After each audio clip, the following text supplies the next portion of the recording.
Hey guys, welcome back to another video. Today I'm going to be pushing my RTX 3090 to the limit. And the 3090 is essentially the best graphics card money can buy right now. But as I've learned from Minecraft in the past, there's never really such thing as enough. Regardless of how much power you have, you can always bring that card to its knees in one way or another. My goal for this video is to get this thing slowed down all the way to 1 FPS. If it gets even lower than that, that'd be great, but you know, 1 FPS is a good goal. I'll start with the easier stuff to run, although easier is kind of in air quotes there, and as I go on with the video, I'll keep cranking it up. In addition, I'm going to be running this at 4K. Normally I record at 1440p, but I'm trying to make this as painful for my computer as possible, so that's what I'm going to do. So anyway, it's now time to make my computer suffer. Alright, so as I mentioned, I'm going to start things off with the easiest setup to run on this list, and this includes Sonic Ether's ray traced shaders and the vanilla PBR resource pack, which just allows the textures to kind of render in this 3D looking way.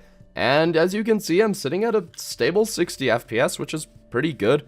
Except we're not looking for 60 FPS. I want the game to be unplayable, and sadly this won't give us that result, so we're going to go ahead and move on. Next, I've replaced a vanilla PBR with vanilla accurate, and they both look somewhat similar considering they're kind of going for a vanilla graphics style, but this one is far higher resolution and honestly looks pretty amazing. And as you can see, I've also dropped to about 45 FPS, which is definitely a step in the right direction. That's 15 lower than vanilla PBR was. But at the same time, like I said, I want the game to be unplayable. And 45 FPS, well, not great, is certainly still playable. So we're gonna go ahead and once again move on to the next pack. Alright, now this is where things start to get a little out of hand. As you can see, I'm running at 7 FPS, which is less than optimal, but that is because I'm running the Patrick's Resource Pack at 256 resolution, which, by the way, according to the creator, is pretty much impossible to run on most computers. In fact, when I tried to run this on my old computer, I had 1 FPS without a shader installed, and that's because my memory just completely maxed out and then the game eventually just crashed. And that was with 32 gigs of RAM in my computer, so it certainly wasn't a small amount. Right now, in my current game, Minecraft is using 28 gigs of RAM, so you can tell that the game's working pretty hard. But don't worry if you want to give this resource pack a try, because there are lower resolution versions of it, which are certainly going to be easier to run than this one, and they honestly look just as good. But anyway, now it's time to move on to the last and probably most difficult setup of all to run. And finally, for this last setup, we're going to be using the Stratum resource pack at 2048 resolution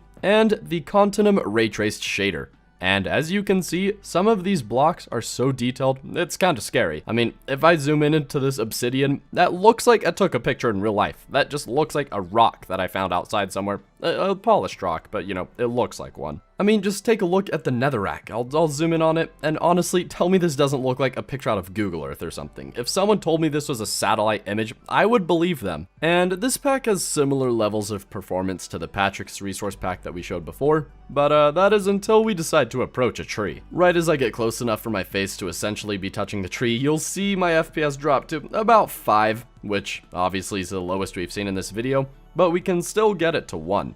What we're going to do is open up the Optifine settings, although I'm going to do it very slowly because it's kind of hard at 5 FPS, and we're going to turn up the render quality as high as we can without the game just crashing. And well, my recording stopped just due to the sheer amount of lag, but as you can see, we're sitting at, well, it says 2 FPS, but honestly, just looking at it, you can tell we're at 1 FPS. This is pretty much more like seconds per frame at this point. So even though we had to cheat just a little bit in order to make it happen, we managed to get the 3090 to 1 FPS. Alright, and that's the end of this video. Finally, my graphics card can get a rest. For now. And anyway, let me know what you thought in the comments below, and if you enjoyed this video, be sure to leave a like and subscribe, and until next time, thanks for watching.